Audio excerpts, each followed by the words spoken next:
The desert didn't mourn or whisper.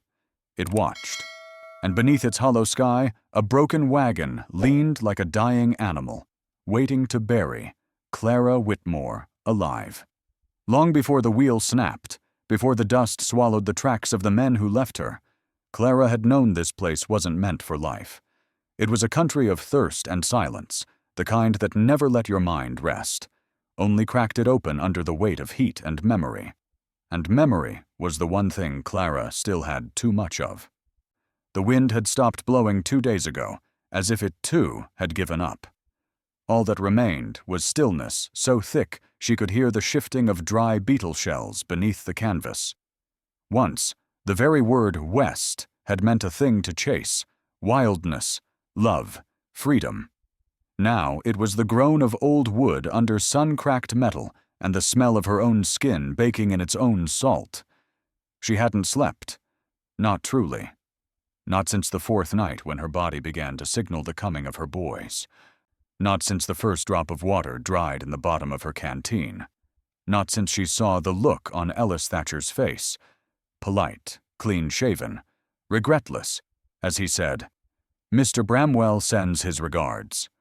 That night came back to her often, sometimes clear as a bell, sometimes like something she'd dreamed and tried to forget. She remembered the way he hadn't looked her in the eye, the way the other man kept glancing at her belly like it might explode. They hadn't left a map. Just a busted wheel, a few canteens, a sack of jerky, and a broken promise. She had tried. God help her. For 2 days she had tried. She'd pulled at the wheel, braced it with rock, used the tiny hammer from Thomas's old saddle kit until the handle cracked in her palm. The axle was splintered in a way no fixing could mend. Just like the Reynolds family. Just like Thomas, buried in a ravine back near Green Hollow under 3 feet of stony soil and a slab of cedar wood. When the pain began, she thought it was guilt again, or thirst. A squeezing around the middle like the grief that kept coming in waves since the funeral. But by dawn, her dress was wet through, and she knew it was time. Not by calendar, but by the pull of her own blood. Clara Whitmore, daughter of stonemason and chicken keeper Joseph Whitmore, educated in a one-room schoolhouse back in Montgomery Parish, Pennsylvania, was about to deliver twins on the cracked floor of an unmoving wagon in the middle of nowhere. She spread the last of the rags on the packed earth under the wagon's shade. Sweat clung to her skin in patches where the cotton dress didn't. Her lips cracked each time she gasped. The world spun when she tried to stand, so she stayed crouched like a wounded deer, all instinct, and no help. "Just a little longer," she whispered, though there was no one to hear it. Just a little longer. Her hands shook as she reached for the old blade. Not to end it, never that, but to be ready. It was Thomas's blade, hidden in the boot lining he never thought she'd search. She'd kept it secret, not out of fear, but because she knew the world didn't always favor the honest or the soft. The pain returned, sudden and fierce, drawing the air from her lungs. She gritted her teeth and breathed through it, as she had once seen a mare do back home when the foal came backwards. There'd been blood then, too. More than there should have been. "God," she rasped, resting her head against the wagon frame. "If you still know my name." The desert didn't answer. It never did.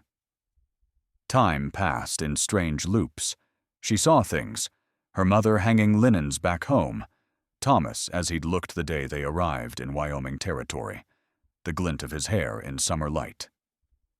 She saw her father carving her initials into the barn door, heard the sound of the rail line that passed through town once a day at noon. And then, like thunder rolling from deep under the earth, her body bore down. The first boy came with a cry, high and alive. Clara wept as she cleaned him with the hem of her own slip, pressing his tiny skin to her chest. She named him Miles, for the distance she'd come, and for her father's old horse who never once bucked her off. But the second child did not come as easily. She felt something shift inside, a tearing, a hollowing, like part of her soul was being unstitched.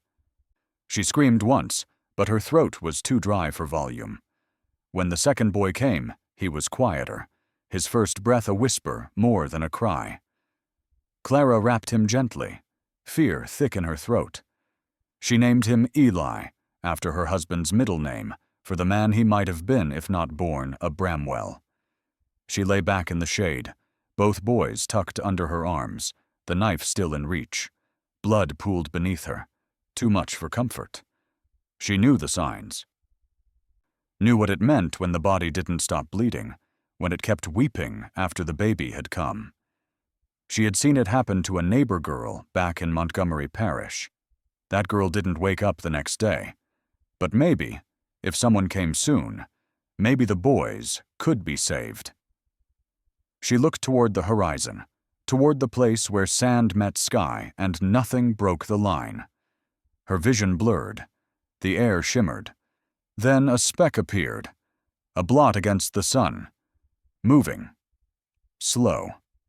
She blinked, once, twice. The rider grew larger, horse first, then man.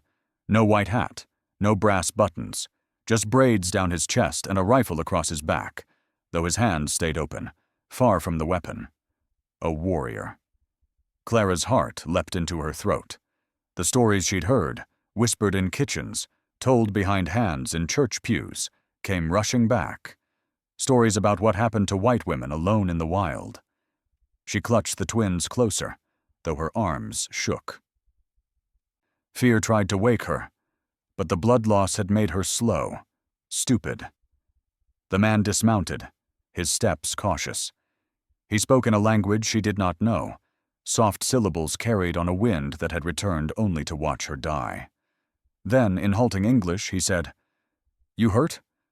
She laughed, a broken sound that cracked into a cough. "Yes," she rasped, "I'm hurt." He knelt, not close, but within reach if she screamed. She noticed the beads on his shirt. The way his eyes didn't look through her like the Bramwell men did, but at her, as if trying to decide something that couldn't be spoken aloud. "Babies," he said, nodding at the bundles. "New." "Yes," she whispered. "My sons." He looked at them, then back at her. "Who leave you here?" Clara closed her eyes, tasting the words before she dared speak them. "My husband's people," she said at last. "Said twins were a curse. Said the desert would do the rest." The man's face changed. Not with anger, not even surprise, but a slow sadness that seemed older than he was. "White men do this," he said softly. "Leave what they think has no value." He rose, walked to his horse, and returned with a water skin. He held it out. Clara hesitated, then drank, slow at first, as if afraid even kindness might be poison. "Thank you," she murmured. The man nodded. "Keep," he said. "Night come. Cold. Coyotes come too. Men, maybe."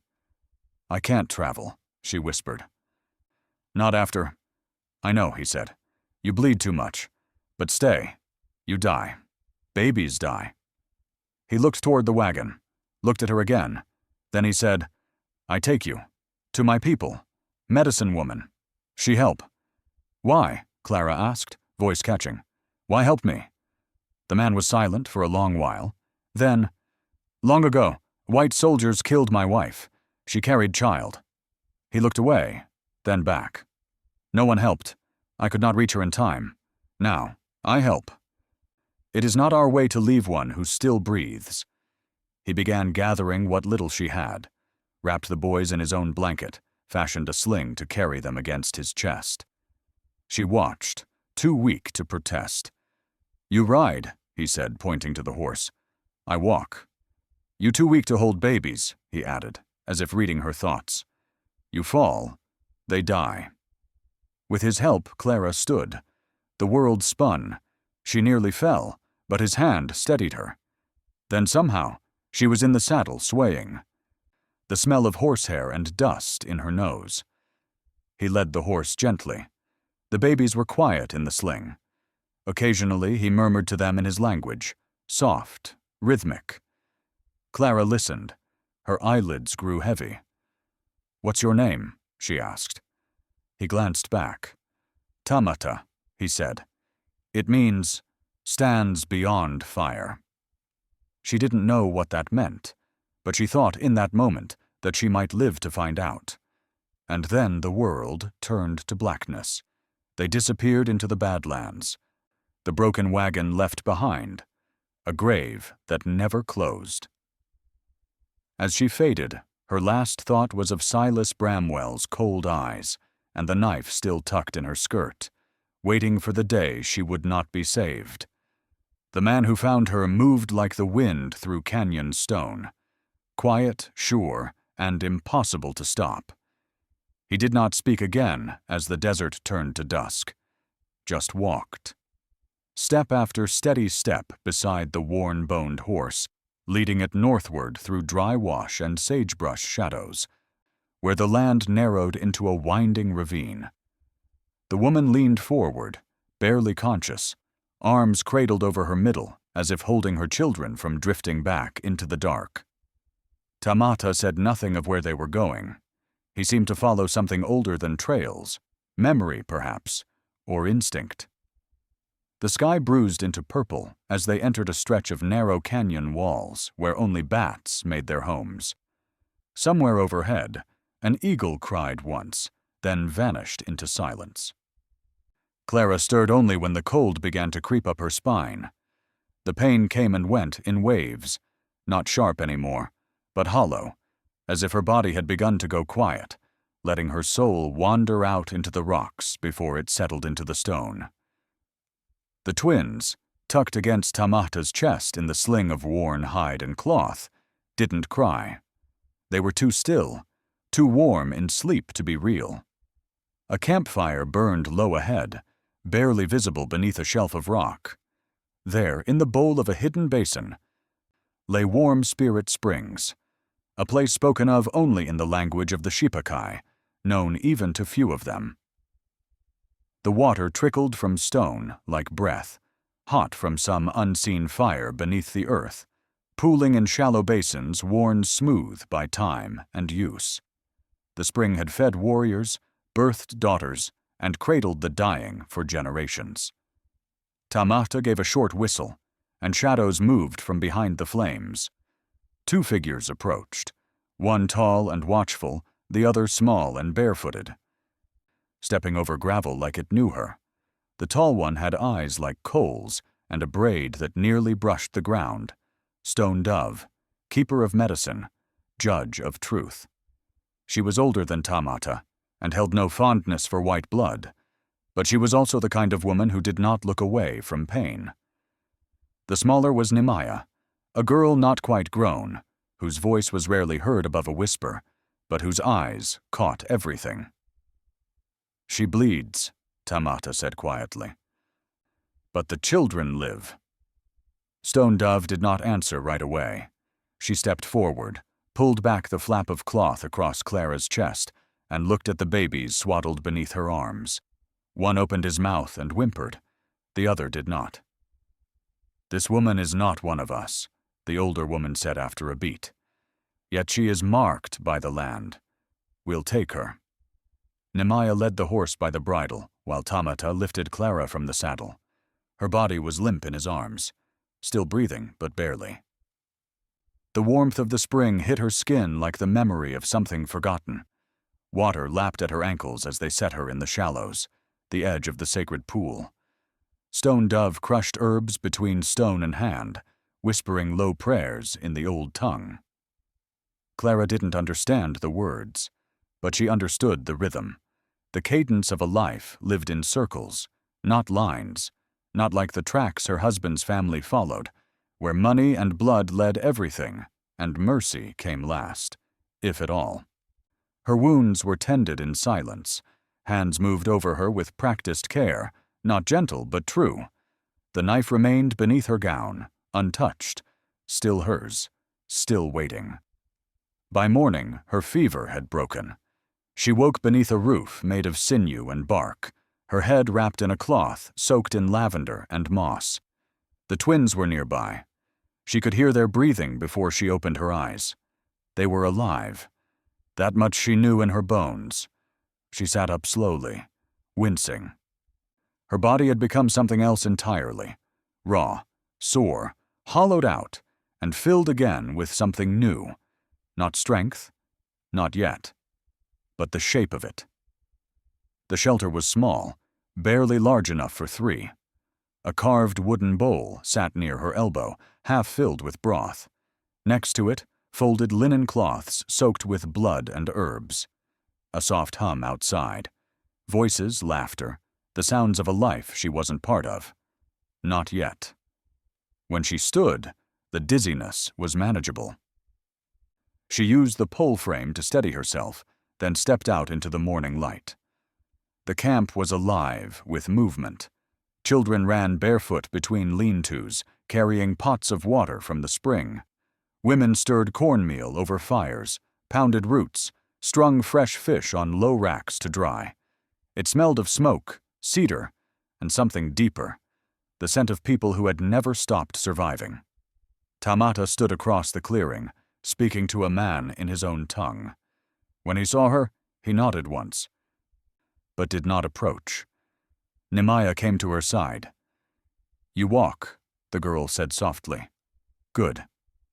Clara smiled, then realized how strange it must look.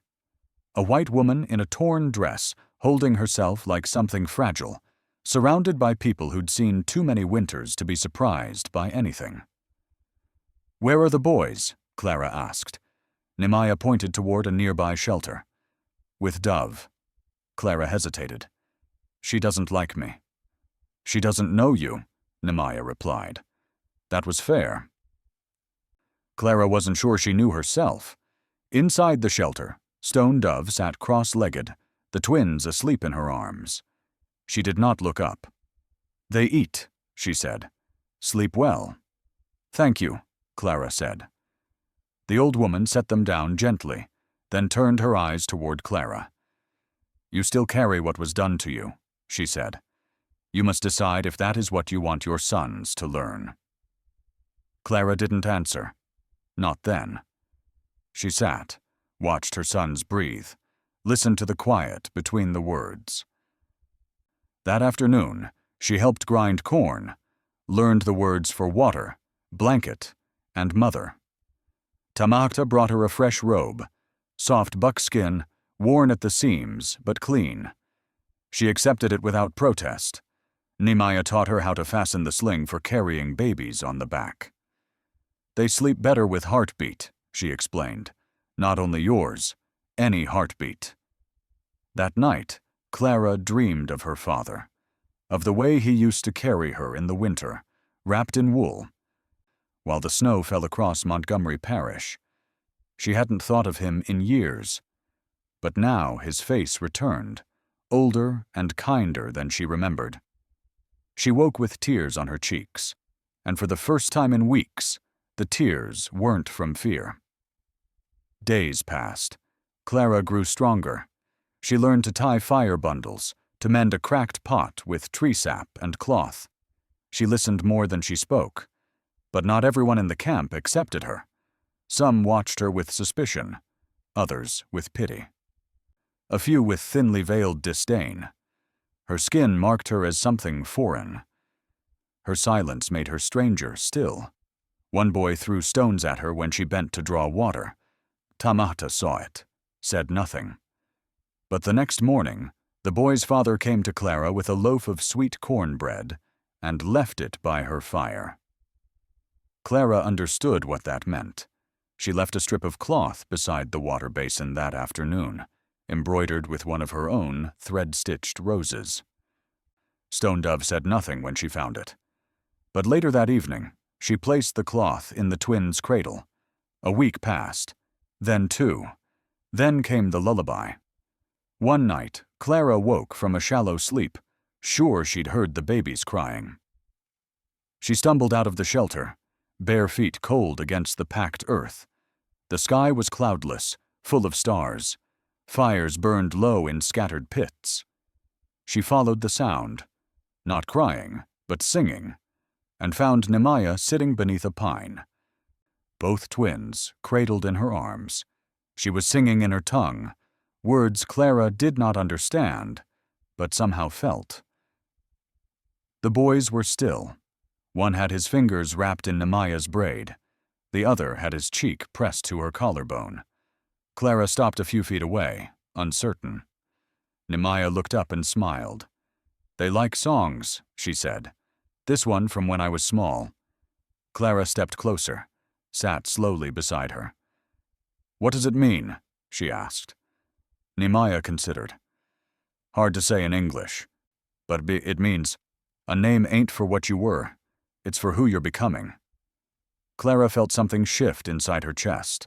A tightness she hadn't known was there loosened. She reached out and ran a finger along Miles's brow. "He's strong," Nemaya said, "like mountain root." "And Eli?" Clara asked. Nemaya smiled again. "Quiet, but fire under snow." The babies stirred, but did not wake. A wind moved through the pines, whispering a song of its own. When Stone Dove appeared in the shadows behind them, her voice was quiet, but certain. "The desert left you for dead," she said, "but the spirits are not finished with you. The real labor has only begun." Smoke rose from the sacred spring like an old woman's breath, warm, wise, and full of memory. Clara stood barefoot at the edge of the water, the robe of soft hide clinging damp against her knees, her arms bare to the morning light. The steam curled around her skin like fingers tracing something sacred, and for the first time since the wagon wheel broke, she didn't feel broken. The camp was quiet, not silent, but hushed, like a chapel before prayer. The low murmur of voices carried from the circle near the cooking fires, where women plaited strands of willow and crushed herbs for dye. The men had returned late the night before, dust-covered and lean-eyed from scouting westward paths. Tamata had passed her without a word, but with a look that said the road was changing. Today was the naming. Not for her boys. And it would not be her voice that chose the words they would carry into this world. She remembered a day long ago, back in Pennsylvania, when she had named a pony she'd saved from drowning. It hadn't been hers, but she'd whispered the name into its ear all the same. Gideon, for the old preacher who never raised his voice, but always got heard. Names had meaning. Names were power. Her father told her once, "The world calls you what you answer to, but only the heavens know your true name." Here, in this hidden fold of rock and steam, where the Shipakai people let her walk among them without turning their backs, Clara felt that truth circling again. The boys were no longer hers alone. They were not Bramwell's, not ghosts from a bloodline of cattle and gold. They would belong to this land, if it would take them. Stone Dove called her name at sunrise. She turned, heart skittering like a colt at the first thunderclap.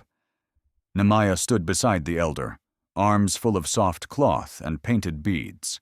Behind them, women stood in silent rows, their faces streaked with ochre and ash.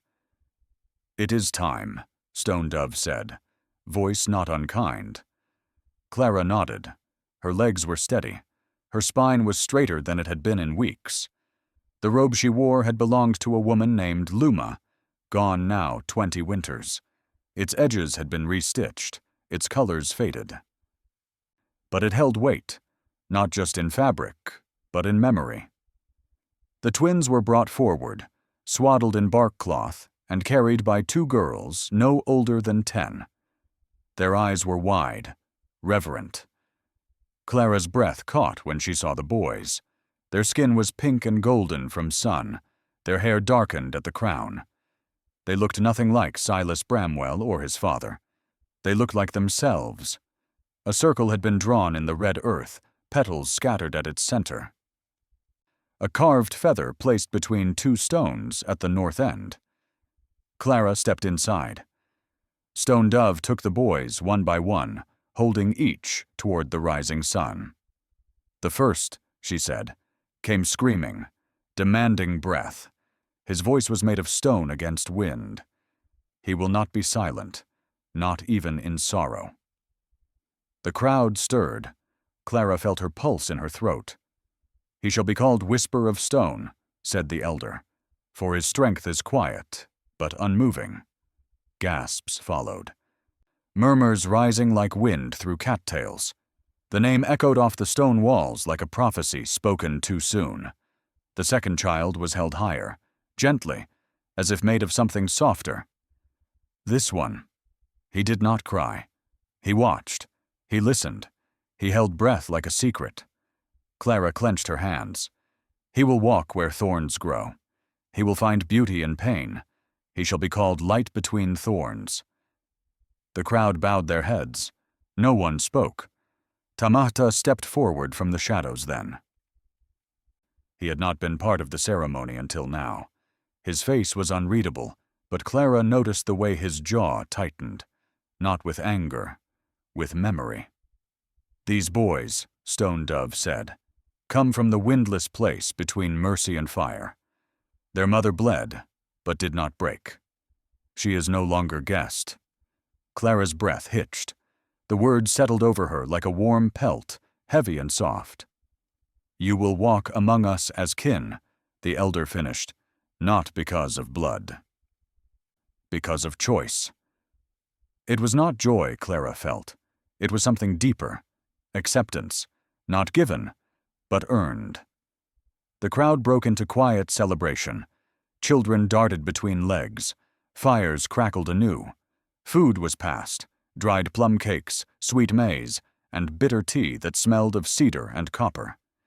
As the sun climbed, music began. Drums low and slow.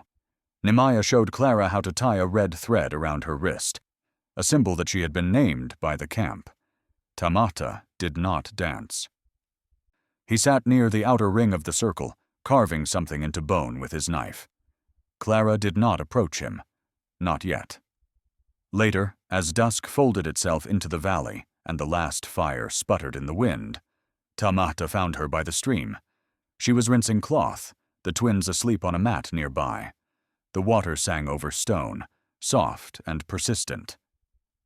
They will be strong, he said, nodding toward the boys. Clara didn't turn. I hope so. Tamata crouched beside her, hands dangling between his knees. The air between them was warm, unspoken. You have been among us many nights, he said. You walk without fear. I've walked with fear all my life, she replied. I just don't let it decide where I stop. He smiled at that. A quiet, rare smile. We move north in 3 days, he said. Clara looked up, startled. Why? Too many signs, he answered. Scouts speak of soldiers near the river bend. Treaties broken. Men hungry for land they once called worthless. She looked down at the water, watching the reflection of her face warp and shift in the current. Do I come? She asked. Tamata's voice was low. If you stay, you will not be a guest. You will have to work. Carry more than just your own. I already do, she said. Their eyes met. No one will ask you to forget what was done, he said. But if you follow, you will not walk alone again. She thought of the wagon, now splintered and baking in the sun. She thought of Ellis's eyes, the way he had looked away when she cried for water. She thought of Silas Bramwell, and how he would react when he learned the desert had failed him. I'll ride, she said. Tamata nodded once, stood, and walked back into the firelight. Clara remained by the stream, alone but not lonely. She dipped her hands in the cold water, rubbed away the dried herbs from her wrists, and whispered both of her sons' new names aloud for the first time. Whisper of Stone, Light Between Thorns. The wind caught them, lifted the words, and carried them into the dark. That night, as she lay down beside the twins, wrapping them in the gifted blanket sewn with old beads, she stared up at the stars, trying to find one that looked like home. She didn't find it, But she didn't cry. Not even when Stone Dove pressed a carved spiral stone into her palm and said softly, "The desert watched you survive. The mountains will test if you were meant to." And somewhere, far beyond the basin and the rocks and the warmth of the sacred springs, riders began to move, slow, determined, and hungry for things lost. The wind changed first, not the kind of breeze that stirred pine needles or lifted prairie dust. No, this wind came low and quiet, like a breath against the neck, whispering of distance closing and blood remembering its old quarrels. Clara felt it before dawn, before the scouts returned. Her body tensed beneath the blanket, and without knowing why, she pressed both sons tighter to her chest. The sound of horses came next, faint, far off, but real. They had broken camp just past the moon's halfway mark, the fire pits scattered with ash and pressed earth where tents once stood. Clara had taken only what she could carry, the knife still in her boot, the boy's sling across her back, and the bone pendant Stone Dove had placed around her neck. They traveled northward through a valley of white stone, where juniper trees grew like knotted fists. Clinging to the cracks, Tamata led with a quiet surety, his gaze scanning the ridgelines and the dry trail below. They moved like smoke, winding, careful, without sound beyond what the wind allowed. Each night, the children slept under blankets woven from rabbit hide, and Clara watched the stars until sleep found her. Each morning, the band moved again, not panicked, but alert. By the fifth day, a scout returned with word that soldiers, or worse, hired riders, had been seen near the fork of Black Hollow Creek, not dressed in uniform, not wearing colors, but the kind of men who asked questions with rifles and waited behind rocks for the wind to answer. Tamasta did not raise his voice. He gathered the elders, laid out the map made of bark and river stones, and said, "We cross the Long Wash by dusk. If they follow, we do not run. We vanish." Clara watched from the edge of the circle. Her heart caught between old fear and something harder. The bone-deep ache of knowing the past was catching up. That night, as the group paused for water near a stand of dead cottonwoods, she walked to Tamata, while he stood alone, sharpening his knife against a whetstone older than either of them. "It's them, isn't it?" she asked. He didn't look up. "Could be. They're coming for me. Maybe." He paused. "Or maybe they think you're already dead." She waited, letting the silence stretch. "If I leave," she said, "if I give myself up, would they stop?" Tamata stood slowly. His eyes caught hers in the low firelight. "They will not stop," he said. "Not because of you. Not because of anything. They move like winter, blind and cold. They want what they want, not what is true." Clara nodded. She understood. At sunrise, they came. 4 riders, dust hanging behind them like ghosts, not galloping, approaching with the arrogance of men who believed they'd already won. Tamata met them halfway down the wash, rifle slung, but not raised. Clara stood behind the last wagon, the twins swaddled behind her, Stone Dove and Nehemiah nearby. No one spoke. No one moved. The lead rider wore a brown duster and a black hat with a silver band. His eyes were pale, not blue, not gray, just empty. He looked Clara over once and smiled without warmth. "Ma'am," he said, tipping his hat. "Didn't expect to find you alive." Clara stepped forward.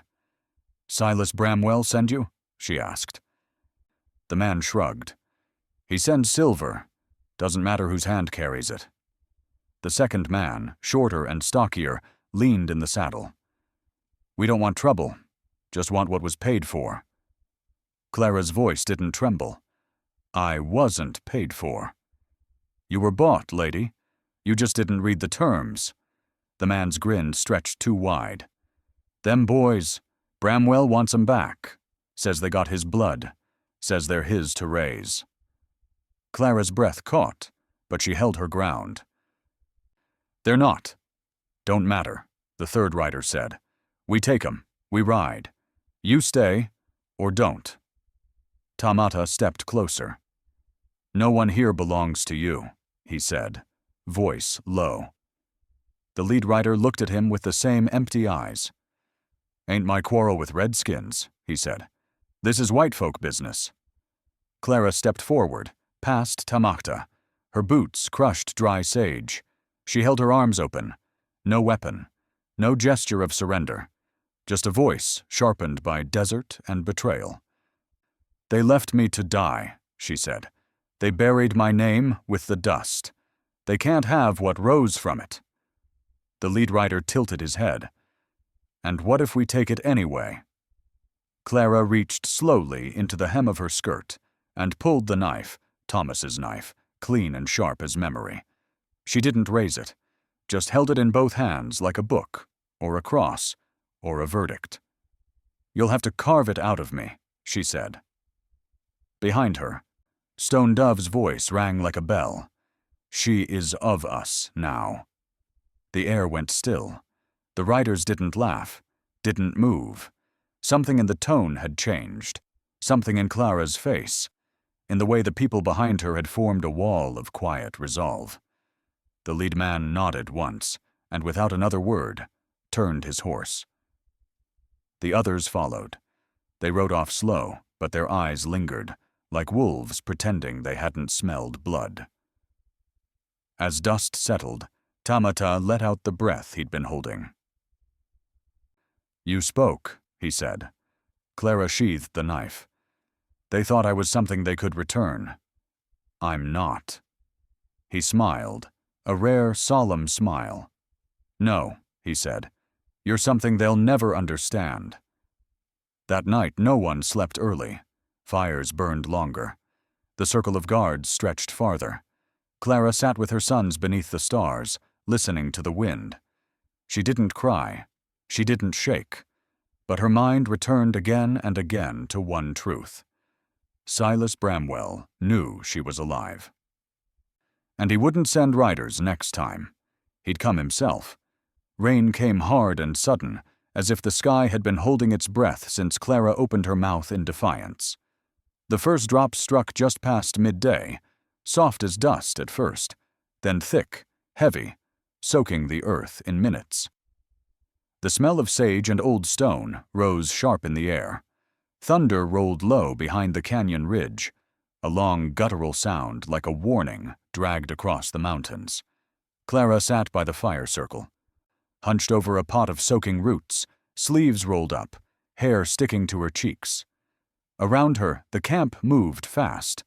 Blankets stretched between poles, supplies pulled beneath overhangs, arrows checked, saddles retied.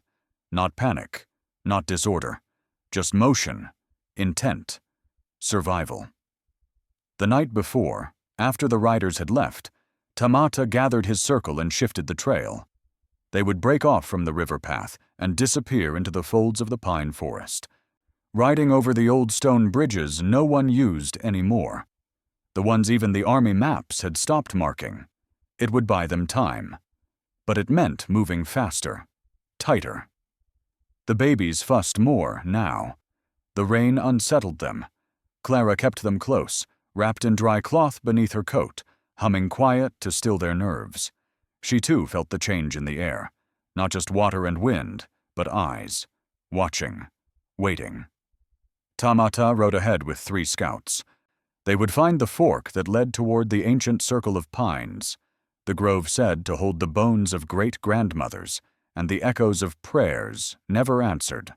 Stone Dove stayed with the children and the old. Clara moved between them, carrying, packing, tending where she could. She no longer waited for instruction. She worked as if she had always been one of them. By dusk, the trail narrowed into shale and twisted roots. Mud slicked the ridge path. One wagon wheel cracked. No one cursed. They lifted it together, adjusted the weight, and pressed on. Clara's boots were soaked through. Her legs ached. but she didn't stop. She heard Worry before she saw him, his voice low, cutting through rain and breath. He stood near the rear horses, arguing with one of the younger boys. "She brings the storm," he said. "You know it. Since she came, the land hasn't rested. First the riders, now the flood." The boy said nothing, just stared at the ground. Clara stepped forward. "I'm here," she said. Worry's head jerked up. His face was sharp, beautiful, angry. "You shouldn't be," he said. "She gave birth here. She carries our names now," said the boy, quietly. Worry scoffed. "A name doesn't make you kin. It just gives them something to bury you under." Clara didn't flinch. "Then bury me beside yours." Stone Dove appeared before Worry could speak again. Her eyes were flame beneath a gray hood. "The spirits do not make mistakes," she said. "Only men do." Worry turned, jaw clenched, and disappeared into the trees. Later, Clara found a strip of rabbit skin left beside her fire. Rain-soaked, but still warm. No one claimed it. She used it to line the sling for the twins. As the caravan slowed into a narrow valley between pines, scouts returned with urgent news. Soldiers were near the fork. Not a full patrol, just 4 or 5, but armed, mounted, asking questions in the trading post 3 miles south. Tamachta made a decision. "We split," he said.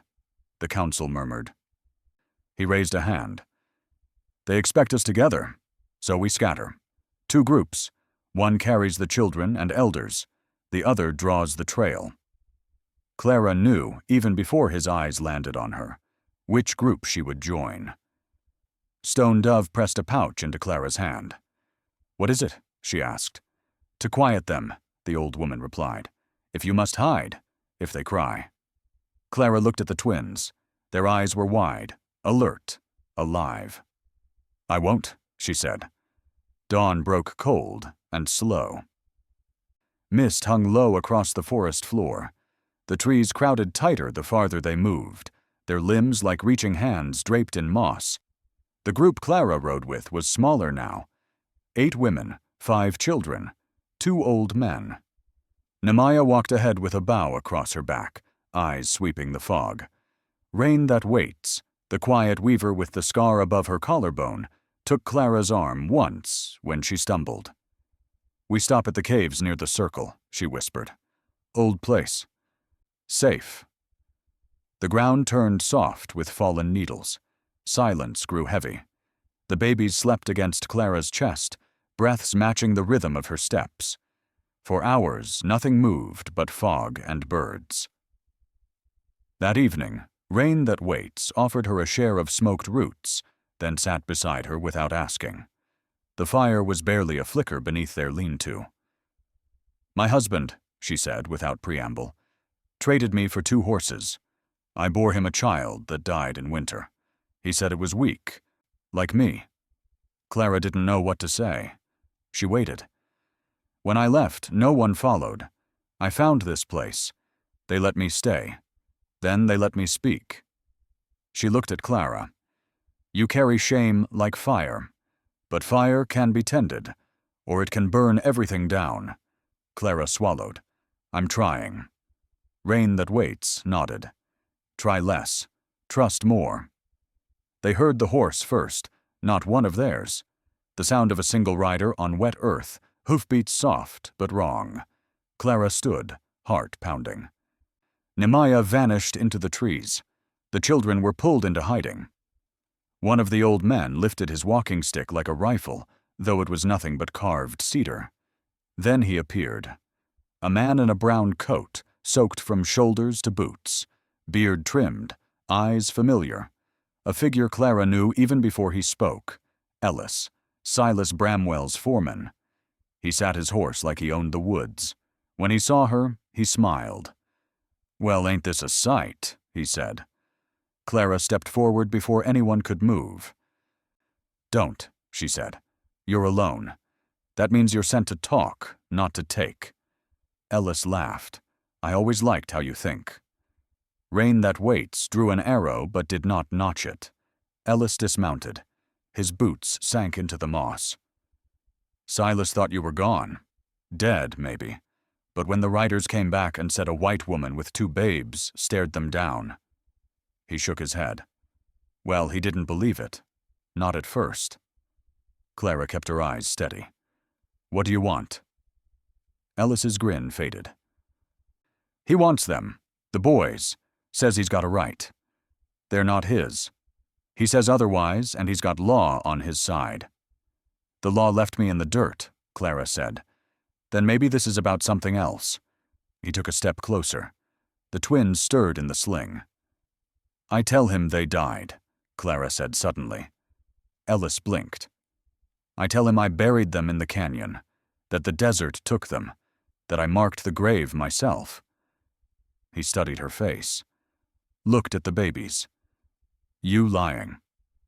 Clara stepped forward, pulling the knife from her waist, the one Tamahta had given her, the one with the handle carved like thunderclouds.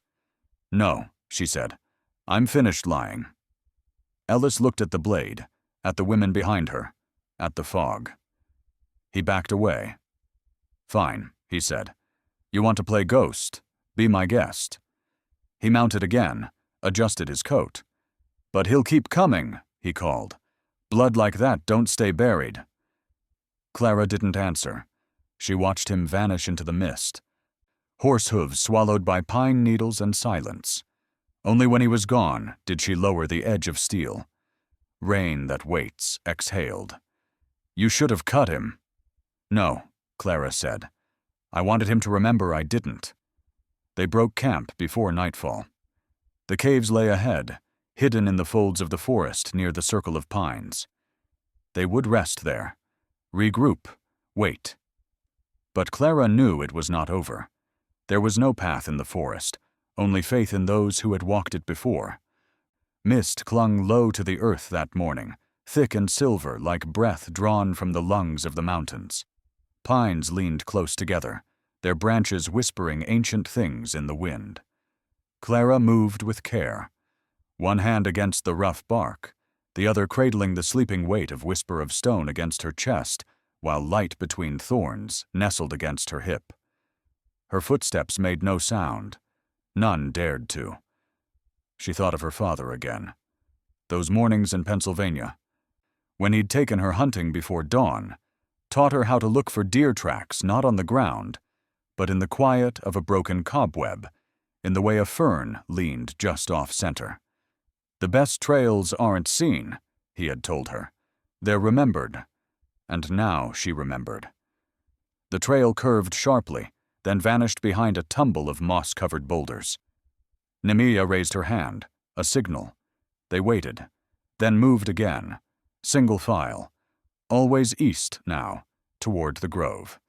By mid-morning, the trees parted. Just slightly, to reveal a clearing not marked on any map. It was a strange place, not open, but not closed. Pines circled it like guardians, roots spiraling into the damp soil in patterns too old to name.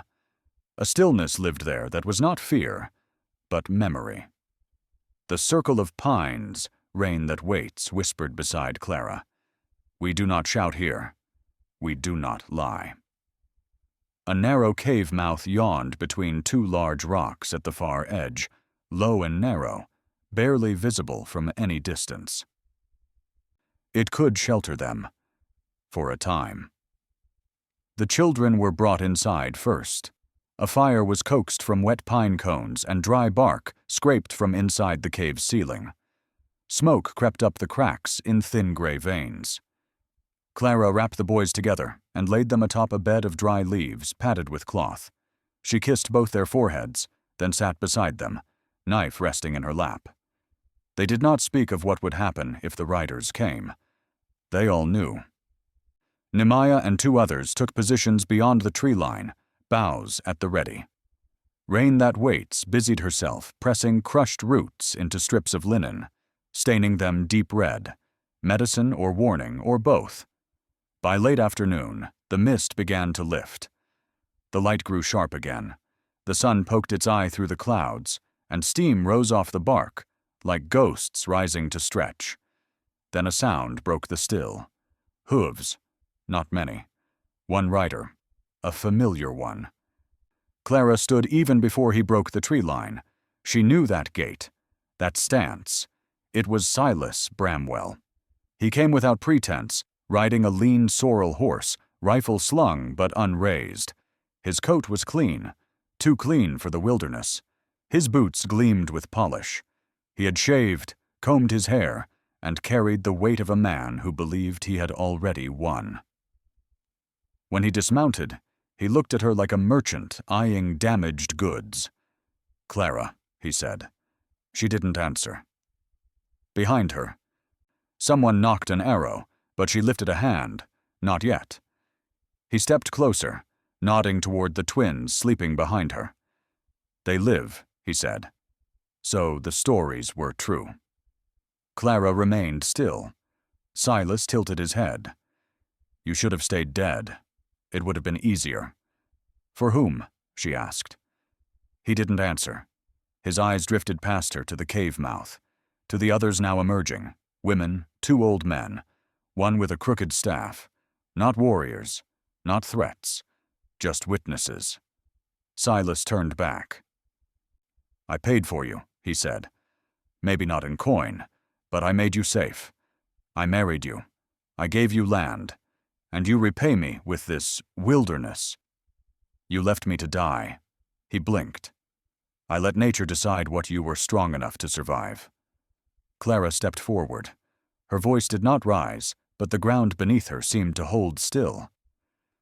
"They weren't yours," she said. "You knew that. That's why you left me." Silas's jaw twitched. "You wanted them dead," she continued, quieter now. "But you couldn't do it yourself, so you let the desert decide. But it chose differently."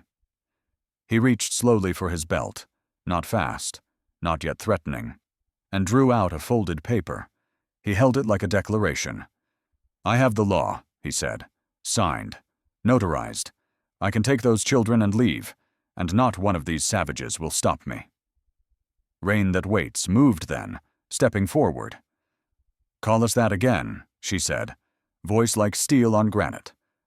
"And the trees themselves will bleed you." Silas looked at her, scoffed, and turned back to Clara. "You can't keep running," he said. "You think this land protects you? These people? They won't keep sharing their fire and bread forever." "I don't need hiding," Clara said. She stepped aside, revealing the boys. Not weapons, not shields, just children. One stirred, the other yawned. "I need to be heard," she said, "and not just by you." She turned to the circle behind her, to Stone Dove, to Nehemiah, to the others who had followed the trail, carried her weight, taught her the difference between surviving and living. She faced them, voice shaking now not from fear, but from knowing the cost. "He left me in the sand with no food, no water, because I bore truth he couldn't live with. He says the law is with him, but the truth buried with my name, it still breathes." Stone Dove stepped forward and placed her hand on Clara's shoulder. "We heard you," she said. Tamatu emerged from the trees then, silent, steady. His rifle wasn't raised. He didn't need to. He looked at Silas. "You come again, you'll vanish like smoke." Silas glanced around, saw what he didn't want to see. Not warriors, something worse. A people ready to be memory, ready to outlive him. He dropped the paper. It landed in the mud. Without another word, he mounted and rode. They listened until the hooves were gone. Only then did Clara's knees buckle. Tamata caught her before she fell. That night, the cave filled with quiet breathing. The boys dreamed. The fire snapped. Outside, the pines whispered their secrets. Stone Dove pressed a carved stone into Clara's palm. Spiral. Smooth. "For protection," she said. Clara closed her eyes. Justice was not loud. It came like fog. It stayed like truth. The wind still carries her name, if you know how to listen, not in the way it rustles pine needles or stirs dust across the canyon floor, but in the quiet lull between gusts, where memory lingers like a forgotten hymn hummed low by a fire long burned out. Somewhere, far beyond where the maps end and the law no longer rides, a small cave nestled in the cradle of the circle of pines still holds the breath of that one long night when silence stood its ground against power, and truth did not need a courtroom to matter. The fire there burns soft, low, steady, like the heartbeat of a people who remember without shouting. Her footprints may be gone now, washed away by the rain or scattered by the deer, but the story settles in the bark of the trees, in the creak of leather straps left on a forgotten saddle, in the distant whistle of a kettle where no roof remains. The boys she bore, one with a voice made of stone, the other with eyes like thorns blooming, will never know the sound of a courtroom gavel, but they will know what it means to be seen, to be named, to be chosen not by blood, but by a circle that stood still and said, "You are enough." Her knife remains buried not in flesh, but in the soil, beside the herbs that healed her, and the thread that tied her wrist to a people who saw her walk out of the desert alone, and still offered bread. And in some bend of time that refuses to die, the letter Silas never wrote still burns unread in a pocket somewhere, scorched at the edges, ink faded, words lost, a letter that might have said sorry, or maybe never did. You don't need to know how it ended to feel how it changed things, how one woman's refusal to be quiet became the slow ripple that taught a dozen others to speak, how the horses that carried threats away returned lighter, as if even the saddles knew they'd lost. We don't know where she laid her head in the final days, whether it was under the stars or on a quilt stitched with mountain flowers, but we know she never once asked for applause. She asked to be left in peace, and that peace, like her name, was earned. You might walk through dry Cedar Bluff today and find only wind-split boards and rusted signs, but if you kneel in the dust just right, you might still find a red thread tangled in the sagebrush, or a carved bone spiral with heat still in its curve. And that's enough, because honor can be buried, but not erased, because justice may come late, but it still matters. Because the forgotten woman can sometimes be the one who saves a generation from forgetting how to be kind, and because the truth doesn't need a choir to carry it, just one heart willing to hold it, even when no one else does. So if you've listened this far, if your breath slowed as the rain fell, if your fingers curled at the whisper of boots behind pine, if you held something still in your chest when the knife didn't fall, then maybe you still believe in the kind of quiet that changes things. And if you do, leave a sign for her. A flower on the table, a name whispered at twilight, a moment of silence before sleep. And if her story stirred something in you, something soft, something strong, then stay with us. Subscribe to our channel, and we'll keep the fire going, one old story at a time, by oil lamp light.